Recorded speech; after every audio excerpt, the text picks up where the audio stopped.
simak, sebelum kita mulai pembelajaran kita mau baca firman Tuhan dulu pagi hari ini. Firman Tuhan kita ambil dari Kisah Rasul yang keempat ayat yang ke-12. Sekali lagi, Kisah Rasul 4 ayat yang ke-12, demikian firman Tuhan. Dan keselamatan tidak ada di dalam siapapun juga selain di dalam Dia. Sebab di bawah kolong langit ini tidak ada nama lain yang diberikan kepada manusia yang olehnya kita dapat diselamatkan. Pagi hari ini kita kembali diingatkan Tuhan bahwa keselamatan itu datangnya hanya dari Tuhan Yesus. Makanya ada firman Tuhan yang lain mengatakan, Yesuslah jalan keselamatan dan hidup, tidak ada yang sampai kepada Bapa kalau tidak melalui aku, kata Tuhan ya. Demikian firman Tuhan. Jadi kalau kita mau selamat, kita hanya bisa memperolehnya dari Yesus Kristus. Bagaimana cara memperolehnya? Yesus sudah memberikan kita keselamatan dengan cuma-cuma. Tapi keselamatan itu harus kita jaga sampai Tuhan Yesus datang untuk yang kedua kalinya. Jadi keselamatan adalah sebuah anugerah dari Tuhan. Jadi tidak boleh disia-siakan. Demikian firman Tuhan. Kita berdoa. Tuhan Yesus, terima kasih buat kebenaran firman-Mu pagi hari ini yang sudah mengingatkan kami bahwa keselamatan itu datangnya hanya daripada Tuhan. Tolong kami untuk meresponi anugerah yang Tuhan berikan kepada kami dan menjaga keselamatan itu dan menjaga hidup kami tetap hidup benar di hadapan Tuhan. Terpujilah nama-Mu Tuhan, kami siap belajar. Dalam nama Yesus kami berdoa, haleluya, amin. Hari ini pembelajaran kita masuk kepada pembelajaran yang kelima, yaitu aku menerima keselamatan. Minggu lalu kita sudah belajar tentang Tuhan memedulikan setiap kita. Kita sudah tahu peduli itu artinya apa.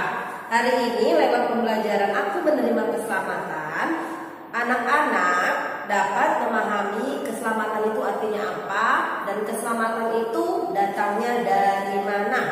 Dan anak-anak juga paham betapa pentingnya keselamatan itu dalam kehidupan setiap kita dan bagaimana cara kita meresponi keselamatan yang Tuhan sudah berikan kepada kita. Yang pertama yang kita akan bahas adalah pentingnya menerima anugerah keselamatan dari Allah. Pada pembahasan sebelumnya telah dijabarkan sedikit pemahaman mengenai manusia yang tidak dapat membebaskan dirinya sendiri dari kuasa dosa. Jadi yang bisa membebaskan kita itu hanya pribadi yang tidak berdosa. Siapa pribadi yang tidak berdosa itu? Namanya Yesus Kristus.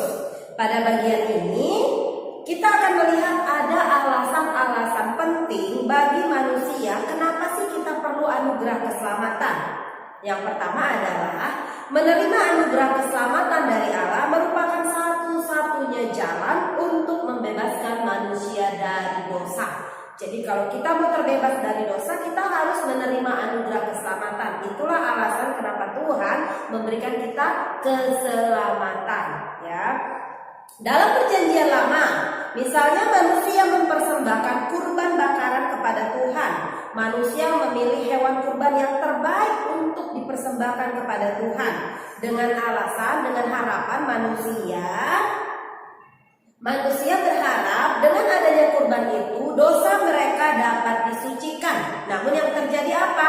Kurban yang terbaik sekalipun diberikan kepada Tuhan itu tidak bisa menghapus dosa kita. Hal ini ternyata tetap tidak mampu membawa manusia pada penyucian dosa seutuhnya. Kenapa? Karena hanya pribadi yang tidak berdosa yang bisa menyelamatkan setiap kita, ya. Selain mempersembahkan kurban, manusia juga mencoba menghidupi Taurat Tuhan. Tadi mencoba memberikan kurban yang terbaik, pengen dosanya dihapus juga nggak bisa. Melakukan firman Tuhan atau Taurat untuk melakukannya taat itu juga tidak menyelamatkan. Tidak bisa, karena yang menyelamatkan hanya Yesus Kristus yang bisa menyelamatkan kita, dan kuasanya itulah yang bisa menyelamatkan kita sampai hari ini. Jadi yang menyelamatkan itu bukan karena manusia, bukan karena maunya kita berusaha supaya diselamatkan, berbuat baik, berusaha untuk memberikan korban yang terbaik, melakukan firman Tuhan dengan sungguh-sungguh, dengan taat. Ternyata itu tidak bisa menyelamatkan kita. Allah lah yang berinisiatif untuk menyelamatkan teacher dan anak-anak yang ada di rumah, untuk menyelamatkan kita, menggantikan hukuman dan penderitaan yang seharusnya kita yang alami, tapi jadi Tuhan yang menanggungnya. Karena Yesus Kristus begitu mengasihi kita ya. Allah harus menjelma menjadi manusia.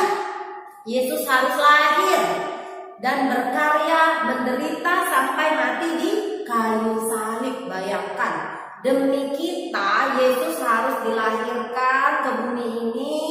Yesus harus disalibkan mati demi menebus dosa setiap kita karena kasih Tuhan kepada kita. Usaha Allah untuk menyelamatkan ini terbukti. Buktinya apa? Dengan kebangkitan Kristus atas maut. Jadi Yesus bukan hanya mati di kayu salib terus nggak bangkit lagi. Justru Tuhan Yesus membuktikan karyanya itu dengan ketika dia mati di kayu salib, Yesus bangkit kembali, menggenapi firman-Nya pada hari ketiga. Yesus bangkit kembali, membuktikan bahwa maut sudah dikalahkan. Kebangkitan itu menjadi bukti bahwa maut sudah dikalahkan, maka dosa manusia telah dibayar lunas di kayu salib. Pengorbanan Allah inilah yang kemudian menjadi satu-satunya jalan penghapus dosa manusia. Sebab tidak ada yang lebih mahal lagi selain pengorbanan Allah melalui Yesus Kristus ya. Itulah sebabnya manusia harus menerima. Jadi itu tadi salah satu alasan kenapa manusia harus menerima anugerah keselamatan. Sebab tidak ada lagi yang bisa menghapus dosa manusia selain Tuhan yang rela mengorbankan nyawanya untuk membayar dosa-dosa kita. Amin. Jadi responi. Jadi anugerah yang Tuhan berikan kepada kita jangan disia-siakan ya. Yang kedua alasannya adalah menerima anugerah keselamatan dari Allah membawa manusia ke arah perubahan hidup ya, ke arah perubahan hidup tentunya yang lebih baik. Oleh karena itu manusia harus mengubah hidupnya dari yang semula diperhamba oleh dosa menjadi abdi atau pelayan Allah. Setelah kita menerima anugerah keselamatan, ada tugas yang harus kita kerjakan. Kita harus mengerjakan keselamatan itu dengan cara jaga hidup kita tetap kudus di hadapan Tuhan, melakukan tauratnya Tuhan, menyenangkan hatinya Tuhan, karena kita sudah menjadi abdinya Tuhan. Kalau sebelum ditebus di kayu salib oleh Yesus Kristus, kita ini hambanya dosa. Tapi setelah karya penyelamatan, anugerah keselamatan diberikan Tuhan, kita menjadi abdinya Tuhan, hambanya Tuhan. Jadi kita harus mengabdi sepenuhnya kepada Tuhan. Bagaimana caranya? Caranya adalah manusia harus menyatakan pertobatan yang sungguh dan melakukan kehendak Tuhan. Antara lain contohnya apa? Menyatakan kasih dan keadilan, lalu sukacita dan perdamaian.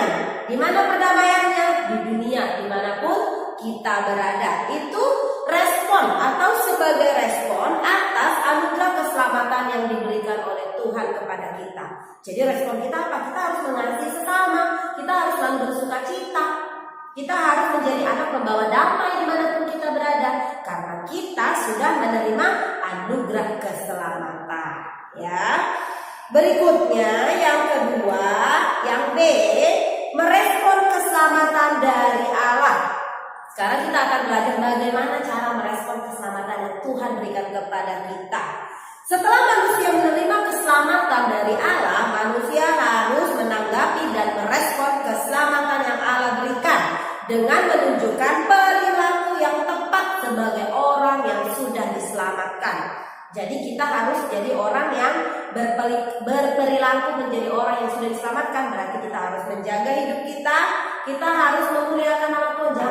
Berikut ini merupakan perilaku yang harus ditunjukkan oleh orang yang telah diselamatkan atau orang yang telah menerima anugerah keselamatan dari Tuhan. Apa yang harus kita lakukan? Seperti yang Teacher Melda bilang tadi. Yang pertama, mengasihi Tuhan dan sesama. Makanya firman Tuhan mengatakan, kasihilah Tuhan Allahmu dengan segenap hatimu. Jadi hari ini pesannya adalah kita harus mengasihi Tuhan dan sesama. Kalau kita mengasihi Tuhan berarti kita mengasihi sesama kita juga. Matius 22 ayat 37 sampai 40 menyebutkan bahwa mengasihi Tuhan adalah hukum yang terutama dan yang pertama. Setelah mengasihi Tuhan, kita disuruh mengasihi sama, ya. Mengasihi Tuhan itu vertikal, berarti ke atas. Kita harus mengasihi Tuhan. Setelah mengasihi Tuhan baru kita horizontal, mengasihi sama. Siapa sesama kita? Keluarga, teman-teman, tetangga, dan semua orang yang ada di dunia ini harus dikasihi. Yang kedua, kita disuruh menjadi anak membawa damai, menjadi anak pembawa damai. Kematian Yesus di kayu salib telah membawa pendamaian dengan Tuhan dan dengan sesama. Oleh karena itu, setiap kita juga harus menjadi orang pembawa damai dimanapun kita berada, ya.